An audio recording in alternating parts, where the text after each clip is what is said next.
सुंदर, लांब सडक, काळेभोर, घनदाट असे केस कोणाला आवडत नाही. सगळ्यांनाच हवे वाटतं. प्रत्येकाला वाटतं की आपले केस त्याच पद्धतीचे हवे. पण आजकालची बदललेली लाईफस्टाईल, स्ट्रेस, टेन्शन, बॉडीमधल्या डिफिशियन्सीज, कारण आपलं डाएट व्यवस्थित नाही आहे, झोप नीट नाही, कारण आपण रात्र मोबाईल बघत बसतो, वेगवेगळे प्रॉडक्ट्स आपण केसांवर अप्लाय करत असतो आणि त्याचं कॉन्सन्ट्रेशन जर जास्त असेल तरीसुद्धा केस गळतात. हवामानाच्या बदलामुळे अशी वेगवेगळे कारणं असतात मैत्रिणी आपल्या सर्वांचे केस गळायचे. तर माझे पण असंच झालेलं आहे. आजकाल भरपूर केस गळत आहेत. तर सर्वात आधी मी काय केलं, भरपूर केस गळतात ना, सीझनल आहे ना काय, तर म्हटलं पहिल्यांदा ब्लड टेस्ट करून घेऊयात. तर त्यामध्ये थोडीशी डिफिशियन्सी आहे, तर त्याच्या तर मी मेडिसिन्स घेणारच आहे. पण म्हटलं घरगुती उपायसुद्धा आपण करायलाच पाहिजे, कारण त्या घरगुती उपायामुळे सुद्धा आपल्या केसांना पोषण मिळत असतं. आपण जे खातो पितो, हायड्रेट बॉडी कशी ठेवतो, फ्रूट्स किती खातो, यावर आतून केसांना बॉडीला न्यूट्रिशन मिळतं. आणि जे बाहेरून आपण केस धुण्याच्या आधी जे मास्क लावतो, त्यामुळे केसांना बाहेरून सुद्धा पोषण मिळतं, मुळं त्याची स्ट्रॉंग होतात. आज मी एक हेअर मास्क बनवलेला आहे. म्हटलं चला, तो माझ्या केसांना सूट झालेला आहे आणि माझ्या केसांचं मुळात स्ट्रक्चर खूप रफ, म्हणजे जाड आहे आणि कर्ली थोडेसे हेअर आहे. त्यामुळे माझ्या केसांना तर ते सूट झालं. म्हटलं चला तुमच्यासोबत शेअर करूयात. तुम्हाला पण आवडलं तर तुम्ही हे करून बघा. आणि पहिल्यांदाच करत असाल तर ऑफकोर्स पॅच टेस्ट ही प्रत्येक याच्यातच कंपल्सरीच असते, करून बघायची. आणि साधारण 10 मिनिट लावायचा 10 ते 15 मिनिट लावायचा हेअर मास्क आहे. आणि त्यानंतर मी त्या पाण्याने कसं डोकं धुणार आहे हे तुमच्यासोबत शेअर करणार आहे. तेव्हा व्हिडिओ शेवटपर्यंत बघा आणि चॅनलला सबस्क्राईब करा. आणि ह्या ज्या काही रेमेडी आहेत त्या मी स्वतः केसांवर माझ्या लावते आणि जे मला इफेक्टिव्ह वाटलं तेच मी चॅनलवर शेअर करते. तर एका लोखंडी कढईमध्ये मी मेथीदाणा, फ्लॅक्सीड, कढीपत्ता आणि थोडीशी चहा पावडर, एक छोटा चमचाभर तांदूळ असं भिजत ठेवलं होतं. साधारण 2 ते 3 तास भिजत ठेवायचं, म्हणजे मग त्याच्यातले जे काही न्यूट्रिशन असतात ते त्या पाण्यामध्ये जातील. आणि तुम्हा सर्वांना माहीतच असेल की मेथी आणि फ्लॅक्सीड्स हे आपल्या केसांसाठी, आरोग्यासाठी खूप महत्त्वाचं आहे. जसं आपण मेथीदाणा परतून घेतल्यावर त्याच्या बॉडीला, रक्तांमध्ये उपयोगी ठरतं, त्याच पद्धतीने मेथीदाणा हा केसांसाठी एक वरदान आहे. त्यामुळे जेव्हा पण कधी केसांच्या समस्या येतात तेव्हा कलौंजी, मेथीदाणा, कढीपत्ता ह्या रेमेडी झाल्याच पाहिजे.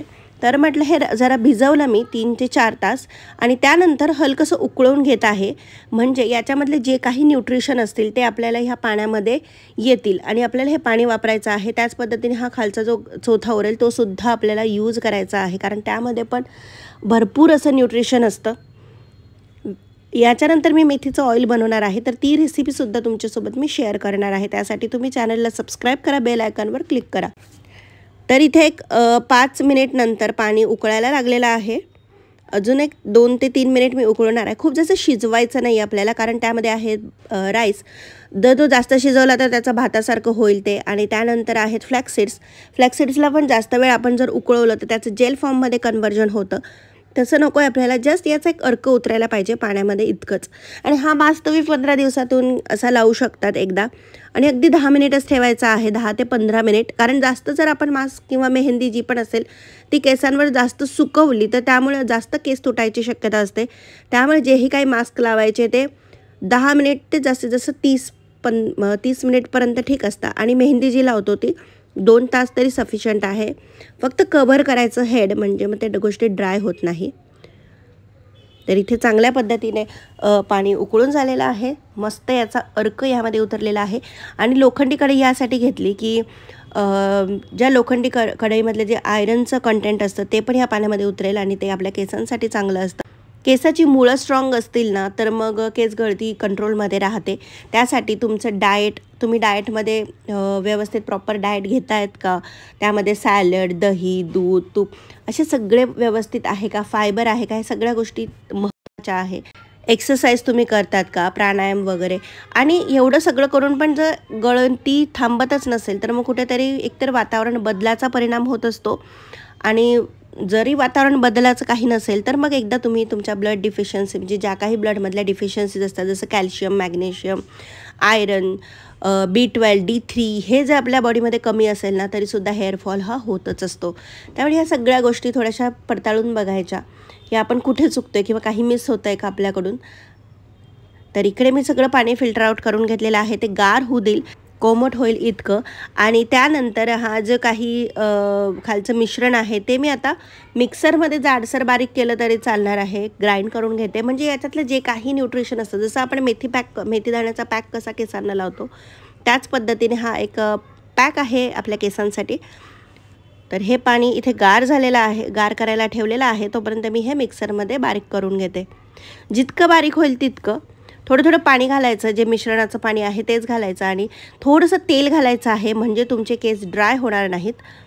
तर हे अशा पद्धतीचं पेस्ट मी बनवलेली आहे आणि आता ती माझ्या केसांना मी लावणार आहे. हलकीशी मुळांना. आणि ते फक्त धुताना थोडंसं पाणी जास्त लागतं, कारण धुवायला ते निघायला मेथी चिकट असते, फ्लेक्सीड्स आहे त्याच्यात. मग जसं मेहंदी लावल्यावर कसं किंवा मेथी दाण्याची पेस्ट लावल्यावर कसं आपल्याला ते निघायला थोडंसं मेहनत लागतेच, पण मग आता थोडंसं आपल्याला एफर्ट्स तर घ्यावेच लागणार आहे जर केस सुंदर पाहिजे असतील. तर मी आता हा मास्क लावून घेते आणि खूप असं घट्ट नाही ठेवायचा आहे, थोडासा लिक्विडच. आणि त्यामध्ये थोडंसं तेल टाकलेलं आहे, म्हणजे केस माझे ड्राय होणार नाही. तर इथे अशा पद्धतीने केसांना मी लावून घेत आहे. आणि जास्त वेळ नाही ठेवणार मी, कारण जास्त ड्राय होत होतो आणि ड्राय झाला की परत केस तुटायची शक्यता असते. पण एक 15 मिनिट ठेवणार आहे, सफिशियंट आहे. तर सगळ्या केसांना व्यवस्थित मी लावून घेते हा मास्क. थोडासा चोळते.